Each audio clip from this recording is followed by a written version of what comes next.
Hey, sorry about that. I was dancing around in the background or looking at my phone, doing something while we were live to air. John Keating, Basement Tapes number 246 of that 70s card show, all that fun stuff. 1972 73, Tops, Hockey. These are, truth be told, some of the oldest trading cards that I remember seeing in my life.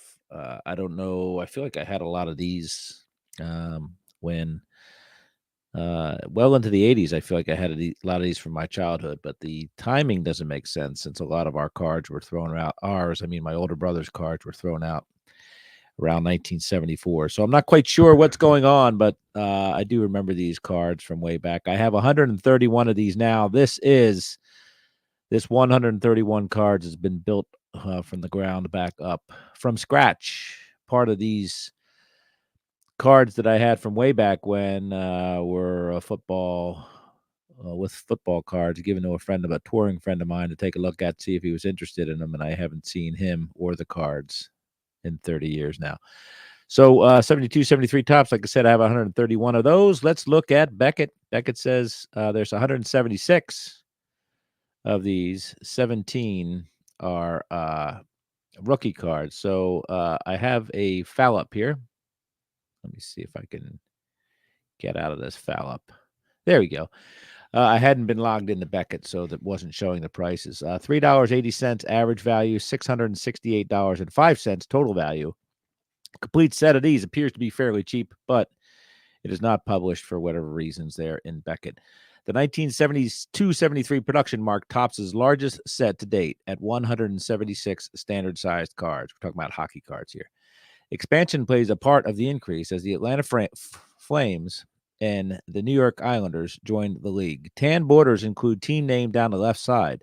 A tan-colored bar that crosses the bottom portion of the player's photo includes a player's name and team logo. The back contains the year-by-year NHL career record of the player, a short biography, and a cartoon illustrated fact about the player. The key cards in this set are the first top cards of Marcel Dion and Guy Lafleur. The set was printed on 2 sheets of 132 cards, creating 88 double printed cards. The double prints are noted in the checklist below by DP. Topps gives collectors a look at the various NHL hardware in the trophy subset. They did the same thing in the baseball, and part of the bloat of the 72 baseball set is these trophies that nobody really cares to see, but maybe hockey seems to be a little bit more into their trophies than perhaps baseball.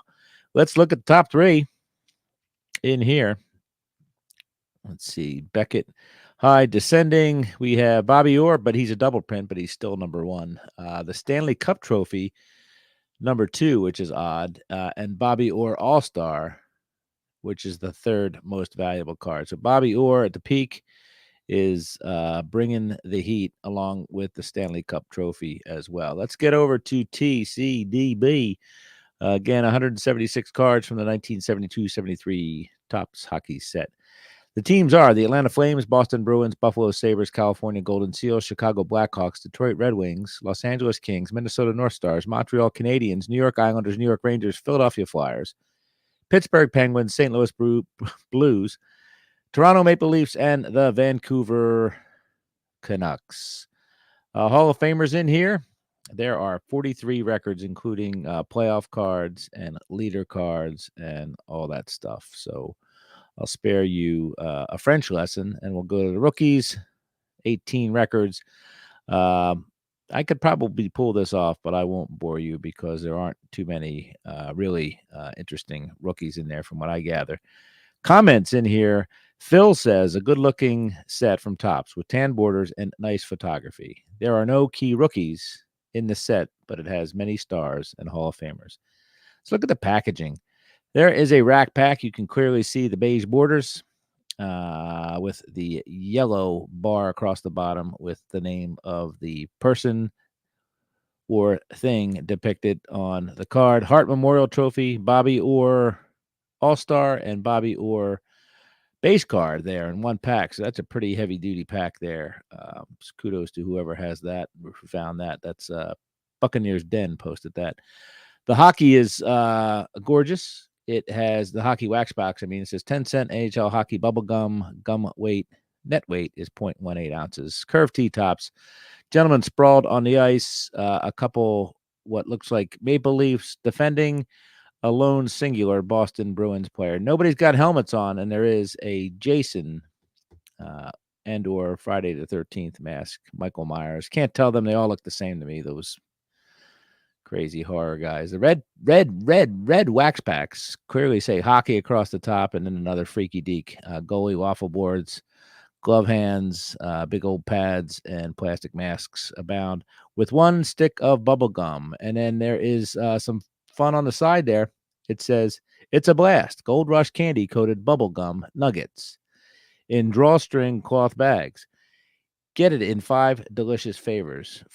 Boom, it says. And then there is Big Buddy. Big Buddy, if you're choosy about your friends, we said this before, you want the big bubblegum bar that comes in 5 colorful flavors. So now your bubbles don't have to be just pink anymore. There's nobody like a Big Buddy, they say. There is your tool set again, your mini tool set, so you can do all sorts of stuff around the house. Offer number 454 on the wax packs is the Bazooka bike bag. So you can hang a bag from the front of your bike, clearly advertising your loyalty to Bazooka.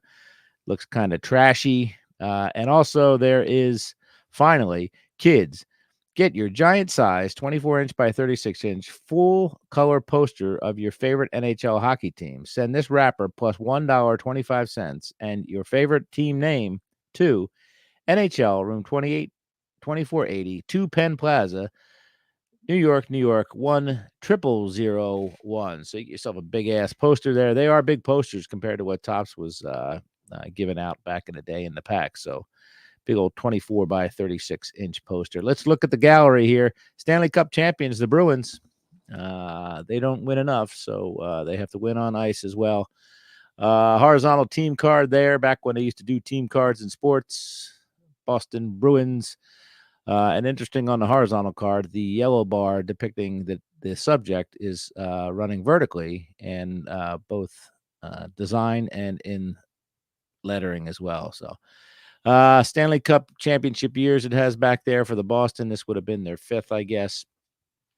They were part of the original 6. So anyway, the playoffs are there. Crappy action photography, or they're doing the best they can, I say, because again, the lighting wasn't that good in the arenas, and photography was difficult because they actually used film. The Stanley Cup card, number 8, has a nice little back of all the Stanley Cup winners. The Montreal Maroons are in there, the Toronto St. Pats, the Toronto Arenas, the Victoria Cougars. They're all there for your viewing pleasure. Would be a minute before some of these Americans would win. Well, I guess the Rangers won and the Bruins won and all that stuff. But anyway, the NHL starting in 1917-18 season, handing out the big old Silver Cup each and every season. Ed Van Impe is the first real player in this card, or base card for a player. And again, it's drunk uncles in front of colored backgrounds. Beige or tan border, a simple set, and I'm going to tell you, when I was younger, I didn't find it very appealing, but I think it works now. Maybe my eyes have gotten better, or my mind has relaxed a little, but I think it works a little bit better. The backs are the gray stock with red and black printing on it, and all sorts of fun stuff. And I'll get to that in a second. Maybe I'll read from one of the players' bios back here. So I'm just looking through there. There's a really cool shot, 87 of Keith Magnuson. It's like a fisheye thing there, and I'm not quite sure what we're looking at, but interesting shot that you don't normally see on cards. So I recommend everybody taking a look at card number 87 in this set for some pretty fun little photography there. They were trying, that's for sure. Let's look at Clarkie, Bobby Clarke, card number 90 here. I have a hard time reading this, but he's got a height, which is probably 5'10", weight 175. Man, that's hard to read. Sorry about that. But anyway, we can tell that hard work is Bobby's style, and he was picked as winner of the Bill Masterson Memorial Trophy, Masterton Memorial Trophy last season for sportsmanship and dedication hockey. Okay. In addition to his regular turn, Bobby also kills penalties and works the power play for the Flyers. He jumped right from junior hockey into the NHL. Fourth season he was starting there in 72-73, well on his way to the Hockey Hall of Fame. Bobby won the Inver House Award in 1970-71. Watch NHL hockey on NBC TV. So a nice little ad there for the hockey folks broadcasting their stuff. Ross Lonsbury is painted over his shirt. I don't know, for whatever reason. Perhaps, I don't know. It looks like a Flyers jersey, but who knows what's going on. He did play for the Flyers the year before, so let the mystery be, as they say. Dick Redmond with the Seals. Nice little Blackhawks jersey there. North Stars. There is that classic blue Pittsburgh Penguins uniform before they started messing with it and trying to copy the other teams in town. The old Buffalo Sabres looking good there, too. So no helmets again, except for on the goalies, the face masks, and just some classic uniforms from back in the day. The Atlanta Flames players are obviously painted up in a nondescript hockey sweater, black and red here in the case of Ernie Hickey or Ernie Hick. So he was a California SEAL before he became an Atlanta Flame. So there's old Joe Watson from the Flyers, Brian Hextall, all that stuff. So Ed Westfall with the New York Islanders, of course, that's his first year there. He was a Bostonian, it says, for previous 10 years, I guess, in his career. So anyway, this is the 1972-73 hockey. You can see the trophies here in the back end. The rear end, there's the Lady Bing, there's the Conn Smythe, all that stuff. So sets growing on me. I like some of the baseball sets, I guess, like 57, starting to grow on me a little bit. So it's never too late to embrace and accept things you may have shunned earlier in your personal life or even in your hobby life. So that's it. Basement Tapes number 246. I'll get out of the way. You folks enjoy the rest of your day. See you next time.